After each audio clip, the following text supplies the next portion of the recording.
"You're in danger," a whispered warning from a total stranger. A shocking murder witnessed by a child. A desperate escape that pulls an ordinary family into a hidden war.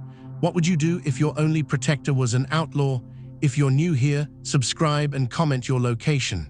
Now let's begin. Leo pushed open the heavy glass door of the truck stop, the smell of diesel fuel and fried food hitting him all at once. He scanned the crowded dining area, looking for his dad's familiar flannel shirt and baseball cap. Nothing. He sighed, slumping into a squeaky vinyl booth by the window. His dad, David, was late. Again, the text had said 30 minutes, buddy, but that was an hour ago. Leo pulled out his phone, the screen cracked from when he dropped it last week. Outside, the parking lot was a sea of trucks and trailers. Among them, a small group of men stood near a sleek black motorcycle. They wore leather vests with patches on them, skulls and winged letters. Leo watched them, curious. One of them, a huge man with a red beard, caught Leo's eye and gave a slight, almost imperceptible shake of his head, as if telling him to look away. Leo quickly looked down at his phone. Then he saw it, through the window between two parked semis. A man in a nice suit was talking to two other men in jeans and jackets. They were arguing. The suited man waved his hands. Then, one of the jacket men pulled out something dark and heavy.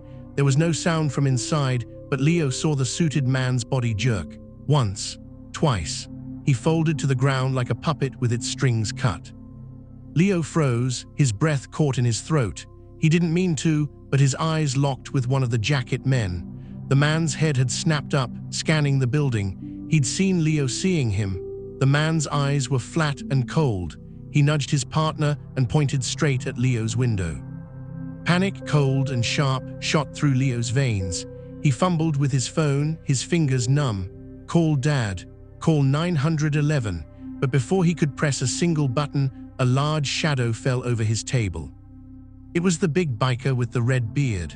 Up close, he was enormous. His vest smelled of leather and motor oil. He didn't smile. He slid into the booth beside Leo, his bulk pushing the boy toward the wall. He put a heavy, tattooed arm around Leo's shoulders, pulling him close. Leo tried to pull away, terror making his heart pound. "Hey, let go." The biker leaned in, his voice a low, rough whisper right by Leo's ear. It was calm but urgent. "Listen to me, you're in danger. Those men you just saw, they're going to kill you, right now.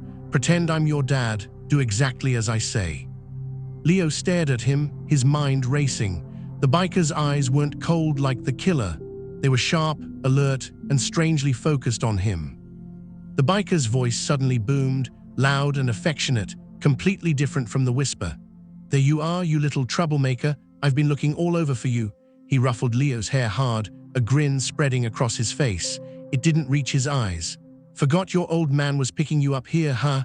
Come on, your mom's gonna kill me if we're late for dinner again." He stood up, pulling Leo with him, keeping the boy tucked firmly against his side. Leo, acting on pure instinct, didn't fight. He let himself be steered toward the door. As they walked, he dared a glance back. The two jacket men were now inside the truck stop, standing by the entrance to the restrooms, watching them. They looked confused, unsure. "Don't look," the biker Jax muttered, his loud dad voice still going. "So how was school? Get that math test back yet?" He pushed the door open, the evening air cool outside. "My name's Jax," he said quietly as they walked fast across the asphalt toward his motorcycle, a massive chromed machine. "Those guys work for a crew that's at war with my club. You saw a green light. They can't let you walk away from that. You understand?" Leo nodded, shivering. I was waiting for my real dad. He's a trucker. He's coming." "Well, he better be armed and lucky," Jack said, swinging a leg over the bike. "Get on, now." Suddenly, a loud, familiar horn blared. A big blue Kenworth semi-truck came rumbling around the corner of the fuel pumps, heading straight for them. Leo's heart leaped. "Dad, that's him." David, Leo's father, saw his son first. His face broke into a tired smile. Then he saw the massive biker, the leather, the patches. He saw his son about to get on the back of a motorcycle with a stranger. The smile vanished, replaced by pure parental terror. David's truck screeched to a halt. The driver's door flew open. He jumped out, his face pale. "Leo, get away from him." "Dad, no, it's okay," Leo yelled, waving his arms. But David wasn't listening. He reached back into his truck cab. When his hand came out, it was holding a hunting rifle. He'd driven through some rough areas and always kept it for protection. "Let go of my son," David shouted, his voice cracking with fear. He raised the rifle, not aiming directly at Jax, but in his direction. Jax froze, his hands going up slowly. "Whoa, easy there, brother. I'm trying to help him." "Dad, he saved me," Leo cried, running toward his father. It was chaos, and it was loud. The rifle shot cracked through the truck stop air. David had fired a warning shot into the sky, the sound echoing off the buildings. "Get on the ground, now," he screamed at Jax. But the shot was the worst thing that could have happened. From the side of the building, the two hitmen burst out. They had heard the shot and thought the confrontation was for them. They saw Jax, a rival enforcer, standing by his bike. They saw an armed civilian. They drew their own weapons, sleek black pistols. Jax saw them too. In one fluid motion, he grabbed Leo, who was halfway between him and his dad, and yanked the boy down behind the solid bulk of his motorcycle. "DOWN," he roared. David saw his son pulled away and saw the new men with guns. His mind, already in panic mode, short-circuited. He swung the rifle toward the two hitmen. "Get away from my boy." One of the hitmen fired. The bullet sparked off the grill of David's truck. David ducked, then fired back, the rifle report deafening. Jax crouched behind the bike with Leo, pulled a pistol from a holster under his vest. "Stay down and don't move," he barked at Leo. He peered over the bike. This was a disaster, a three-way standoff with a kid in the middle. The truck stop erupted, truckers dove for cover, car alarms wailed, someone inside was screaming. One hitman took cover behind a dumpster, the other darted toward a fuel pump, a terrible move. David, still behind his truck door, fired again. The shot went wide, shattering the windshield of a parked car. Jax saw an opening. The hitman by the dumpster was focused on David. Jax stood, took a precise shot, and the man cried out, grabbing his leg and falling. "Jax, behind you!" One of Jax's biker brothers, a man named Paul, shouted. He and two others were running from the diner, guns drawn. The original crew was now in the fight. The second hitman, seeing his partner down and more angels arriving, made a run for a black sedan. He fired wildly behind him. In the chaos, Leo saw his chance. He scrambled on his hands and knees toward his dad's truck. David saw him coming. "Leo, here." A bullet ricocheted off the pavement near Leo's hand. He flinched, a cry escaping his lips. Suddenly, a leather-clad arm hooked around his middle, lifting him off the ground. It was Jax again. He ran, crouching low, carrying Leo like a football, and dumped him unceremoniously behind the front tire of the Kenworth, right next to David. Father and son slammed into a hug. "Are you hit? Are you okay?" David asked, his hands patting Leo down. "I'm okay, Dad, I'm okay. He was helping me." David looked over the tire at Jax, who was pressed against the truck, returning fire toward the sedan. The biker's face was all hard lines and concentration. He wasn't shooting at David, he was shooting at the other gunmen. The black sedan's engine roared to life. The wounded hitman limped and was dragged inside by his partner. Tires squealed, and the car shot out of the parking lot, weaving between trucks. Silence descended, broken only by the ringing in their ears and the distant sound of sirens. Jax lowered his gun, breathing heavily. He looked at David and Leo. His biker brothers, Paul, Mark, and James, fanned out, checking the area. "They're gone," Paul said, "for now." David still held his rifle, but it was pointed at the ground now. He looked from Jax to his son. What the hell is going on?" Leo started talking fast. "Dad, I saw them kill a man, over there. That biker Jax, he saw them see me. He said they'd kill me. He pretended to be you to get me out." David's face went from pale to ashen. He stared at Jax. "Is that true?" Jax nodded, tucking his gun away. "Yeah, those were Rixai family shooters. They just whacked one of their own accountants who was skimming. Your boy saw the whole thing. They made him." "The Rixai family," David whispered. "He was a trucker, he'd heard stories, he looked sick." And you, who are you with? Sacramento Charter, Jack said simply. He didn't need to say more.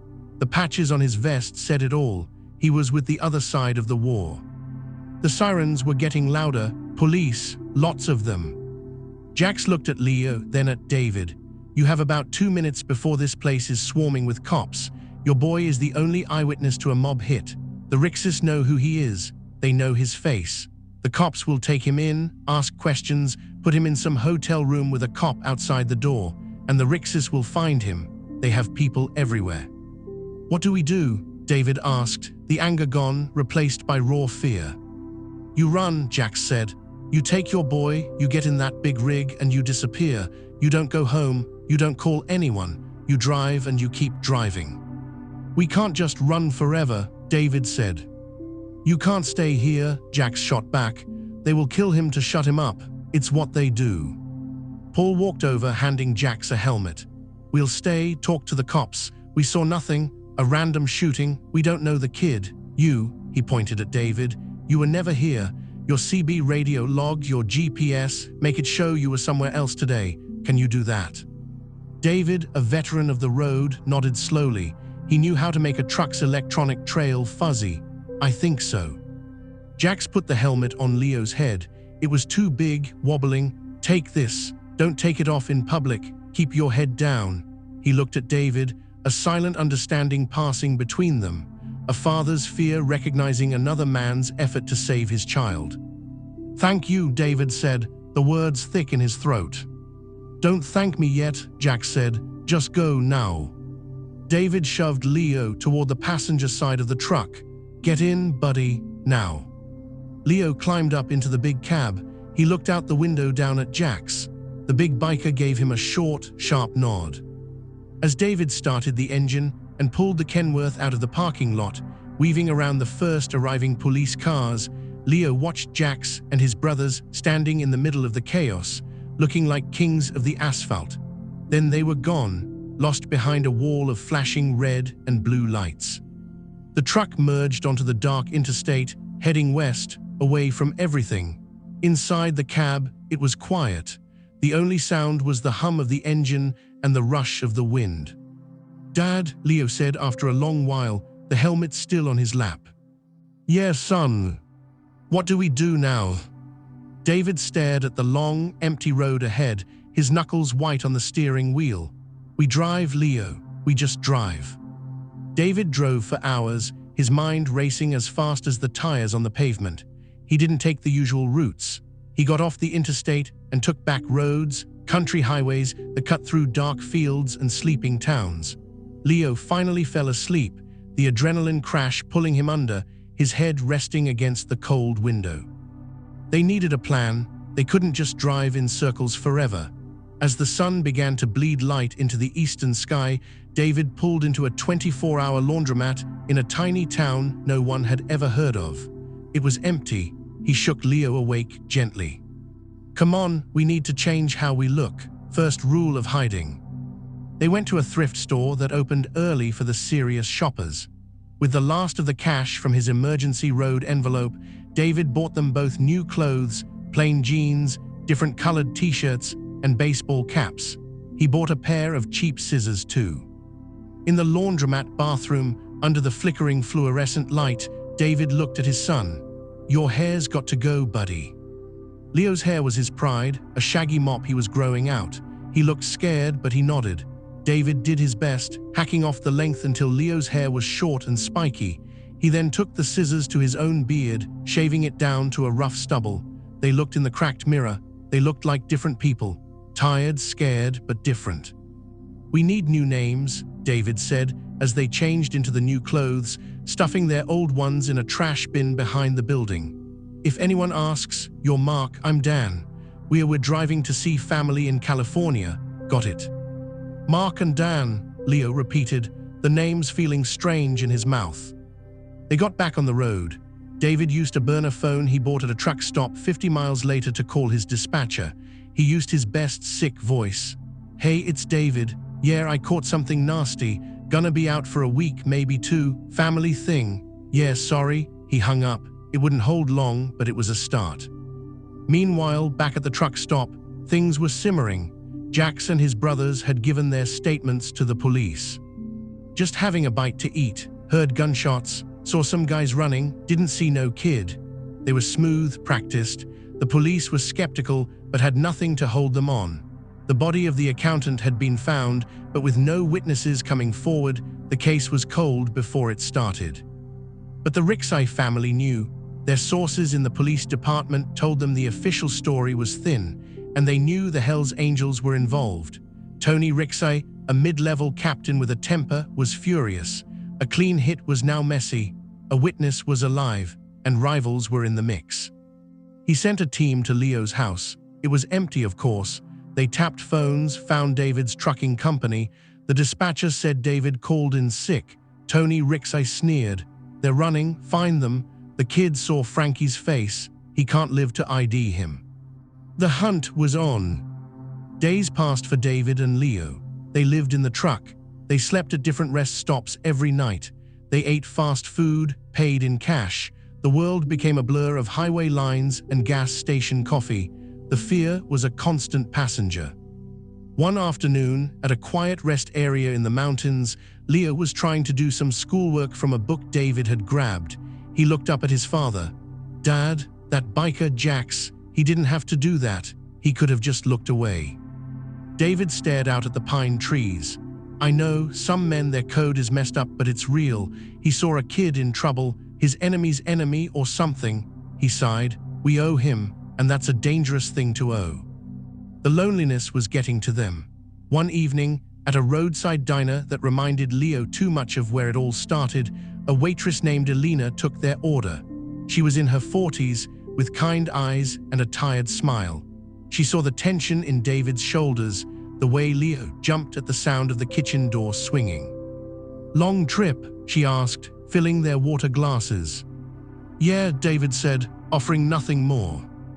But Elena was perceptive. She came back later with a piece of apple pie for Leo on the house.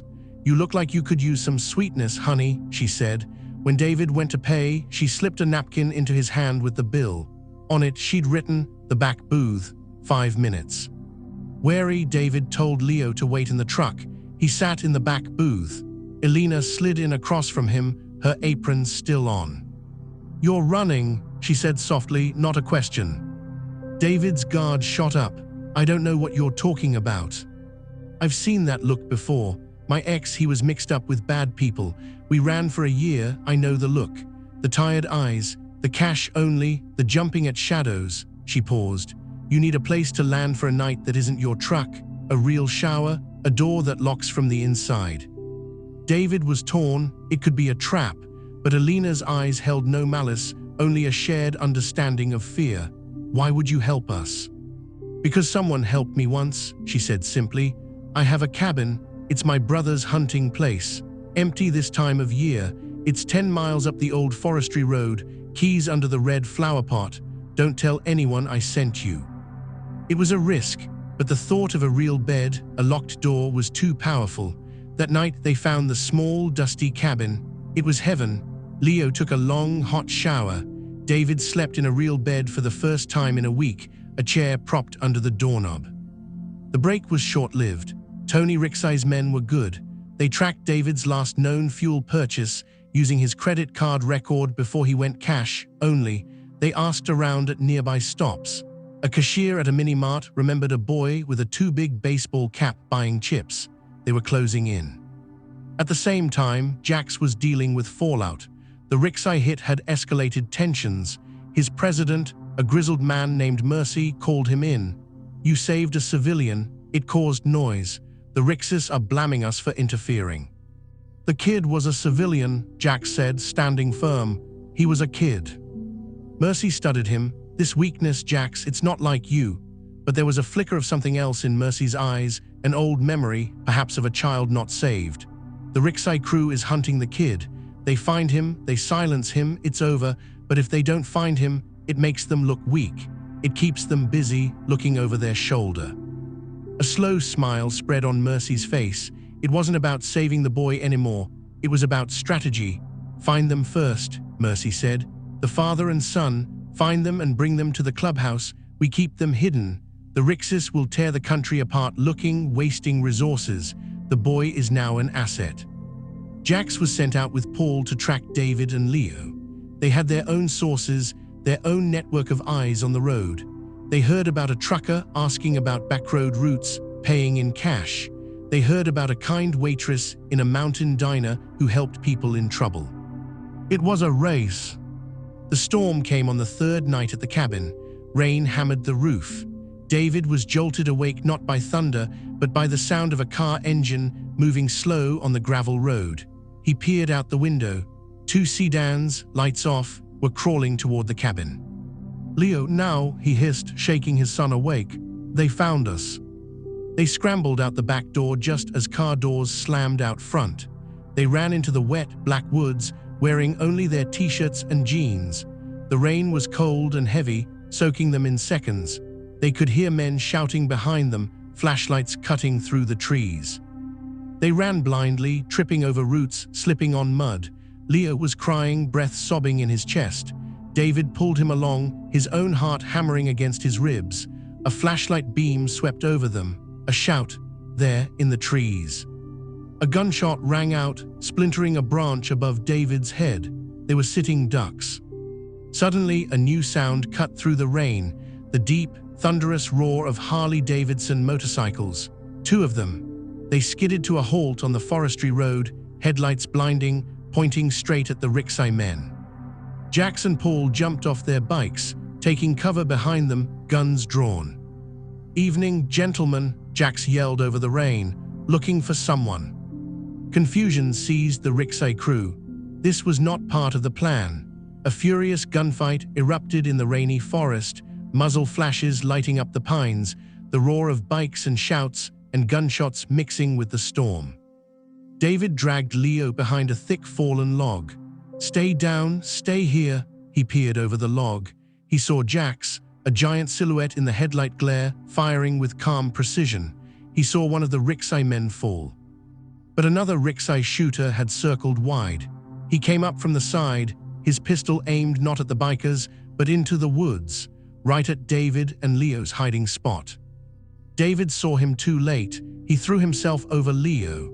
The gunman smiled, finger tightening on the trigger. A single shot echoed, but it wasn't from the Rixai man's gun. The man jerked, a dark bloom appearing on his chest. He crumpled. David looked back. Paul stood 20 yards away, smoke curling from his pistol barrel.